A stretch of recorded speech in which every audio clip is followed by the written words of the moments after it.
PM Modi और Putin के बीच बैठक। भारत पर अमेरिकी टैरिफ के बाद ये मुलाकात पहली मुलाकात। दोनों नेताओं के बीच अमेरिकी टैरिफ पर बातचीत। यूक्रेन रूस जंग पर भी मोदी पुतिन के बीच चर्चा। पुतिन के साथ द्विपक्षीय वार्ता में पीएम मोदी ने कहा, मुश्किल परिस्थितियों में भी भारत रूस साथ साथ, हम पुतिन के भारत दौरे का इंतजार कर रहे हैं। द्विपक्षीय वार्ता में पीएम मोदी ने रूस यूक्रेन युद्ध का मुद्दा भी उठाया। कहा, रूस यूक्रेन युद्ध में शांति के पक्ष में भारत, संघर्ष को जल्द खत्म करने की कोशिश होगी। पीएम मोदी के साथ द्विपक्षीय वार्ता में पुतिन ने कहा, हम एक दूसरे का हर मुद्दे पर सहयोग करते हैं। आज की मीटिंग में हमारे रिश्ते और आगे बढ़ेंगे। रूस के राष्ट्रपति व्लादिमीर पुतिन ने कहा, भारत और रूस के बीच बहुत भरोसेमंद रिश्ता है। भारत रूस के रिश्ते राजनीति पर आधारित नहीं।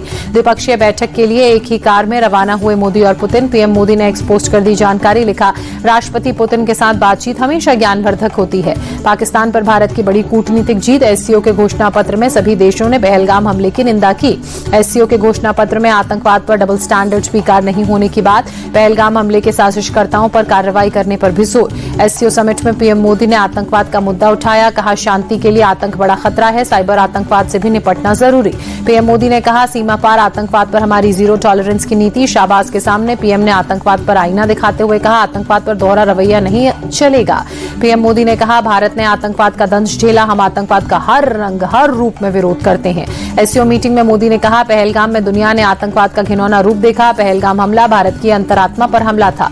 पीएम मोदी ने कहा, एससीओ मतलब सिक्योरिटी, कनेक्टिविटी और अपॉर्चुनिटी। ये तीन स्तंभ भारत की सोच और नीति पर आधारित। एससीओ समिट में भारत ने पाकिस्तान को कड़ा संदेश दिया। पीएम मोदी ने शहबाज शरीफ को नजरअंदाज किया। एक हॉल में मौजूद होने के बावजूद शहबाज से मोदी नहीं मिले। मोदी के साथ साथ पुतिन ने भी शहबाज को नजरअंदाज किया। चीन के त्यांजन में एससीओ लीडर्स की मीटिंग। एक साथ मंच पर नजर आए पीएम मोदी, पुतिन और शी जिनपिंग। तीनों बड़े नेताओं के बीच बातचीत भी हुई। रूस के विदेश मंत्रालय ने भी तस्वीर को एक्सपोस्ट किया। एससीओ समिट शुरू होने से ठीक पहले पुतिन, मोदी और जिनपिंग की तस्वीर पोस्ट की। चीन के अखबारों में छाए पीएम मोदी, प्रमुखता से दिखी जिनपिंग और मोदी की बैठक की खबरें। पुतिन, जिनपिंग और मोदी की तिकड़ी की तस्वीरें मीडिया में भी छाई। काफी खुशनुमा माहौल में बात करते दिखे तीनों नेता। एससीओ सदस्य सत्र के उद्घाटन भाषण में जिनपिंग ने कहा, हमें सहयोग के दायरे को और बड़ा बनाना चाहिए ताकि हम क्षेत्र में शांति, स्थिरता और विकास की जिम्मेदारी पूरी कर सकें। पटना में महागठबंधन की वोटर अधिकार यात्रा में यूसुफ पठान भी शामिल हुए। बंगाल के बहरामपुर से टीएमसी सांसद हैं यूसुफ पठान। पटना पहुंचे अशोक गहलोत ने कहा, राहुल गांधी की यात्रा पूरे बिहार में बहुत कामयाब रही है। इसका संदेश पूरे देश में गया है। पटना में वोटर अधिकार यात्रा के अंतिम चरण पर कांग्रेस नेता सुप्रिया सुनेत का बयान, वोट चोर गद्दी छोड़ का नारा न केवल बिहार बल्कि पूरे देश में गूंज रहा है।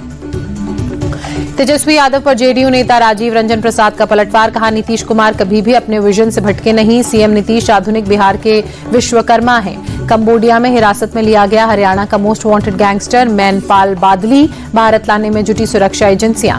अमृतसर में हुए आशु महाजन की हत्या की जिम्मेदारी हैरी बॉक्सर ने ली। लॉरेंस अनमोल बिश्नोई गैंग का गैंगस्टर है हैरी बॉक्सर।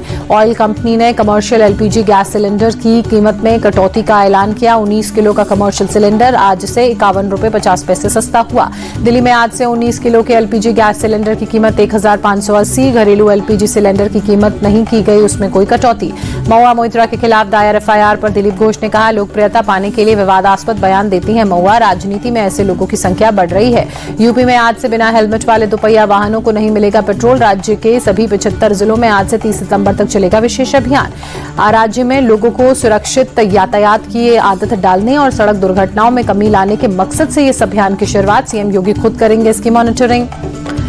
यूपी में सीएम योगी ने अधिकारियों को चेतावनी दी, जन शिकायतों के समाधान में लापरवाही माफी के काबिल नहीं है। कहा, शिकायतकर्ता की संतुष्टि और फीडबैक ही अधिकारियों के प्रदर्शन का असली पैमाना। सीएम योगी ने महिलाओं की सुरक्षा को बताया सर्वोच्च प्राथमिकता। शारदीय नवरात्र में मिशन शक्ति का नया चरण लागू करने और त्योहारों को शांतिपूर्वक पूरा करवाने का निर्देश। राजस्थान के बारां में बवाल के बाद आज भी तनाव। कल आरएसएस के पथ संचलन पर हुआ था विवाद। मुस्लिम समुदाय ने अंजुमन चौराहे पर मार्च को रोका। पथ संचलन रोक रहे लोगों पर पुलिस का लाठीचार्ज। डीएमएसपी की एस्कॉर्ट ने निकाला गया संचलन। मराठा आंदोलन के चलते छत्रपति शिवाजी महाराज टर्मिनस के बाहर बस और टैक्सी की आवाजाही बंद। दफ्तरों के लिए पैदल जाते दिखे लोग। बनारस हिंदू विश्वविद्यालय में बवाल। आईआईटी और बिरला हॉस्टल में छात्र आपस में भिड़े। बैरियर से निकलने को लेकर आईआईटी BHU और बिरला हॉस्टल के छात्र आमने सामने। नोएडा के सेक्टर 7 में कपड़े की फैक्ट्री में भीषण आग लगी। सुबह 4 बजे लगी इस आग पर पाया गया काबू। यूपी के मुरादाबाद में एक रेस्टोरेंट में बिल भुगतान के विवाद में 5 से 6 दबंगों ने स्टाफ के साथ मारपीट तोड़फोड़ की। एक स्टाफ गंभीर रूप से घायल। सीसीटीवी में पूरी घटना कैद। दबंगों ने रेस्टोरेंट से जाते वक्त हाईवे पर सरेआम फायरिंग की। सीसीटीवी फुटेज के माध्यम से पुलिस आरोपियों की शिनाख्त और तलाश में जुटी। यूपी के ग्रेटर नोएडा के सूरजपुर में पुलिस और बदमाशों के बीच मुठभेड़। पुलिस के रोकने पर बाइक सवार 2 बदमाशों ने फायरिंग की। जवाबी एक्शन में दोनों बदमाश घायल हुए। पुलिस ने बदमाशों के पास से 2 तमंचे, गोलियां जब्त की। एक निर्माणाधीन मकान से चुराए 25 किलोग्राम तांबे के तार और एक बाइक की हुई बरामदगी।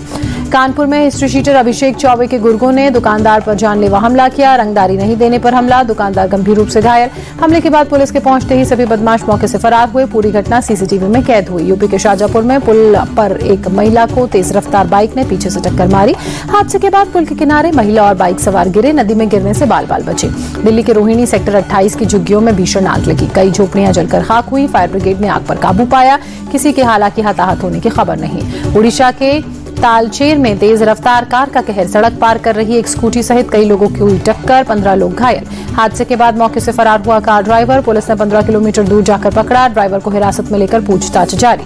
जम्मू कश्मीर के रियासी में चिनाब नदी का जलस्तर बढ़ा। सलाल बांध के सभी गेट खोले गए। चंडीगढ़ में भारी बारिश के बाद खतरे के निशान के करीब सुखना लेक का जलस्तर। खोले जा सकते हैं लेक के फ्लड गेट। गांव में अलर्ट जारी।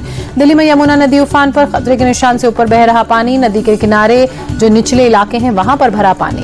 दिल्ली में कल शाम से बाढ़ जैसे हालात होने की पूरी आशंका। हथनीकुंड बैराज से 15 लाख क्यूसेक से ज्यादा छोड़ा गया पानी। दिल्ली के गड़ीमांडू, उस्मानपुरा, यमुना बाजार, मयूर विहार, पुस्ता, ओखला के निचले इलाकों में पानी भरने की आशंका। दिल्ली में बस अड्डे के पास पहुंच सकता है पानी। उत्तराखंड के खटीमा में तेज बारिश की वजह से प्रदेश के कई इलाकों में बारिश का अलर्ट। मनाली शहर के कई हिस्सों में फिर बारिश। प्रदेश के कई जिलों में तेज बारिश का अलर्ट। मराठा आंदोलन के चलते वाशी टोल नाके के पास हैवी ट्रैफिक। टोल नाके से वाशी गांव तक लंबा जाम। अजमेर में लगातार बारिश के कारण हालात बिगड़े। शहर के कई इलाकों में सड़कों पर जलभराव।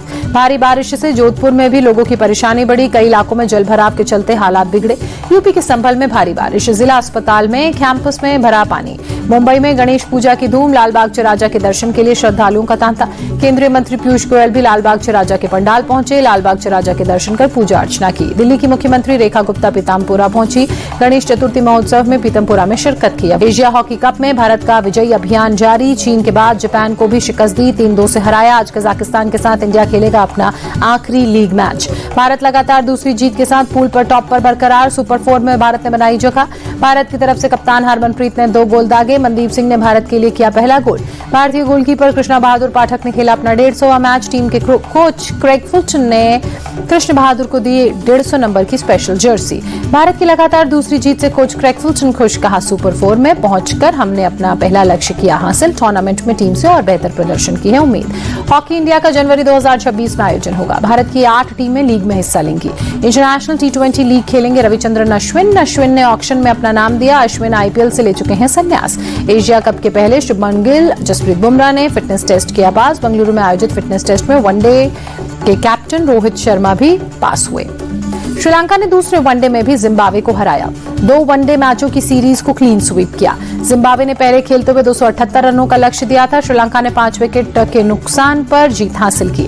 श्रीलंका की तरफ से पथुम निशांका ने शतकीय पारी खेली। चरित असलंका ने 71 रन बनाए। जिम्बाब्वे की तरफ से नगारवा और ब्रैड इवांस ने 2-2 विकेट चटके। मासुकू ने एक खिलाड़ी को पवेलियन चलता किया। जिम्बाब्वे की तरफ से बेन करन ने 79 रनों की पारी खेली। सिकंदर रजा ने नाबाद 59 रन बनाए। श्रीलंका की तरफ से चमीरा ने 3 खिलाड़ियों को पवेलियन भेजा। असिथा फर्नांडो ने 2 विकेट चटकाए। मधुशंका और लियानागे को 1-1 विकेट मिला। श्रीलंका के पथुम निसांका ने प्लेयर ऑफ द मैच का खिताब जीता। निसांका को प्लेयर ऑफ द सीरीज का खिताब भी मिला। जिम्बाब्वे के ब्रैंडन टेलर ने 10,000 इंटरनेशनल रन पूरे किए। टेलर 10,000 रन बनाने वाले जिम्बाब्वे के तीसरे खिलाड़ी बने। दिलीप ट्रॉफी के दोनों quarter final match draw. Semifinal में सेंट्रल जोन और वेस्ट जोन की टक्कर। साउथ जोन से नॉर्थ जोन का मुकाबला।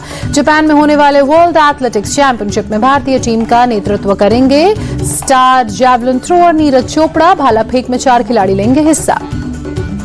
भारतीय एथलेटिक्स संघ ने 19 सदस्यीय टीम का ऐलान किया। 13 से 21 सितंबर तक टोक्यो में होगा वर्ल्ड एथलेटिक्स चैंपियनशिप का आयोजन।